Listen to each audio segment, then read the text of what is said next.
Hello, Star Lovelies. It's a great time to be a soul. Today we're talking about Intuitive Visionary. Let's talk about ways that your soul is whispering to you. Because honestly, your soul whispers. It gives you little nudges. It gives you inklings. It does not speak to you in full sentences, and it is not ever present until you start really connecting with it. And so your intuition tries to get your attention, and honestly, your mind is open enough for that. You have a great imagination. You love to dream. You love living that abstract world. And so your soul comes in and dances with you a lot. And that's where your inspiration comes from. That's where those beautiful ideas just get plucked from the sky, seemingly from nowhere. And yet, there's a distractibility with that. Often with my intuitive visionaries, of which I am one, I say to them, that's great that you've had 50 ideas in the last 3 weeks. However, which ones are yours? Right? Because you are so, I could say, head in the clouds sometimes, that you'll capture something.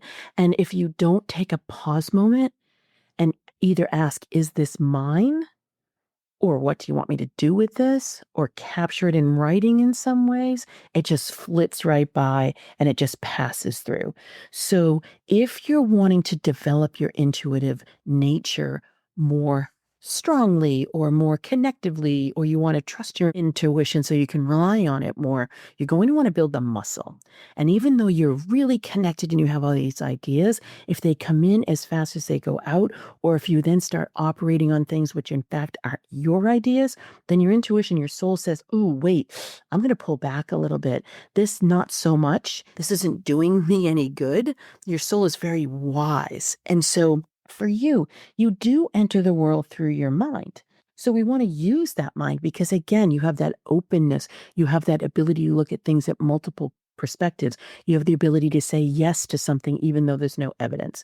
So you're asking the right questions. Your mind is in that positive mindset for developing your intuition. And like I said, if there isn't further, grounding of it or balancing and centering, if there isn't any anchoring of the energy, honestly, does it matter that you had these ideas that are flitting through? I don't even think so, because it's not materializing at all, right? And if you're not actually leaning in and saying yes to your intuition, gee, I want to develop a relationship with you, then your intuition is going to be on that surface level.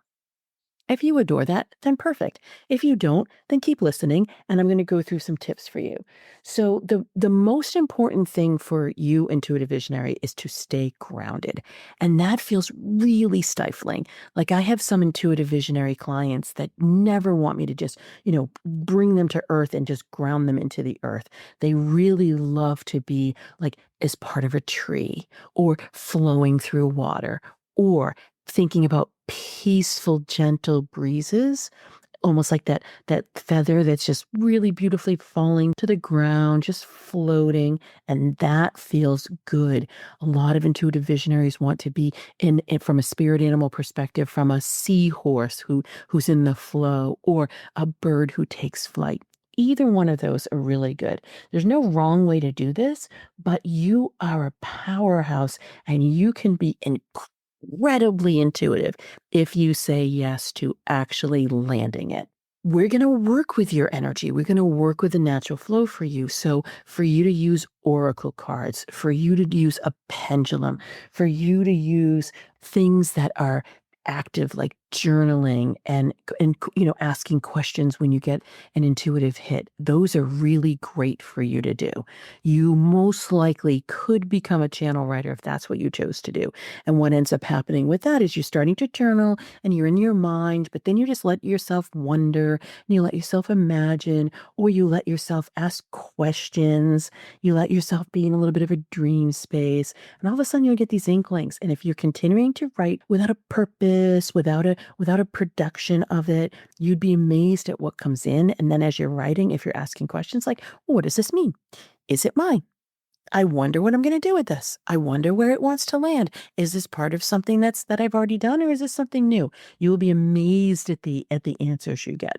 So for you, a beautiful crystal is kyanite. It's Kyanite. Comes in many colors. The most common color is blue. That speaks to your mental, that third eye. It speaks to your throat chakra. It speaks to that vision that you love to have, but it also helps with alignment. It's a calming stone. It's a grounding stone, but it's more aligning than grounding because there's a beautiful buoyancy to it. There's a lightness to it. So that would be a great crystal for you to work with. From a star perspective, Uranus is beautiful for you. Uranus is forward thinking. Uranus is innovative. Uranus is like a lightning bolt. So you could follow Uranus to see what sign Uranus is in. So Uranus is in a sign for 7 years. At the moment of this recording, Uranus happens to be in Taurus. That has a very grounding energy. In the middle of 2025, Uranus is moving into Gemini for 7 years. That has even more buoyancy. That really aligns with your energy. So that would be a beautiful cyclic rhythm to look at. But even more grounding for you is the goddess Maeve. She's the queen of the Fae, so she has that fairy-like mischievous energy. She's enchanting. She loves the sovereignty of not having to answer to anybody because you don't want to be tied down. You love that freedom, that you love that flow. You love that rhythm and cadence of your life. And if you just be a little bit more intentional about it, you will construct the life of your dreams. The tree that you could associate with is the rowan tree, and that is a beautiful, wise tree. You can read about it. It talks about protection. When I go into it, it's much more about power to me. It's much more about transformation. It's known as the tree of life. So to me, there's this beautiful archetypal energy that it has, and it has this evolutionary, like I can identify here I am right now, but where do I want to go? And rowan tree can help you embody that. So these are just some tools for you to slow you down, to let those ideas land, to help you hold on to ones that are yours and develop your intuition so that you're always connected to your intuition because you can save time, you can save money, you can save effort, and you can get that reflection back of value that you want to bring in the world. So thank you so much for listening, as always, Intuitive Visionary. And until next time, happy soul tidings. Thank you for listening, and stay tuned for more ways to use the stars strategically to align with your soul purpose, reclaim your power, and increase your prosperity. Please rate and review your favorite episodes, and remember to check out my website at kimwoods.com for my latest forecasts, articles, and offerings. To find out your intuitive success signature, take my 12-question Do You Know, Like, and Trust Yourself quiz and find out how you're living your stars at yourstarmaptosuccess.com.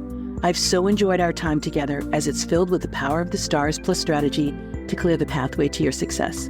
Until next time, happy soul tidings.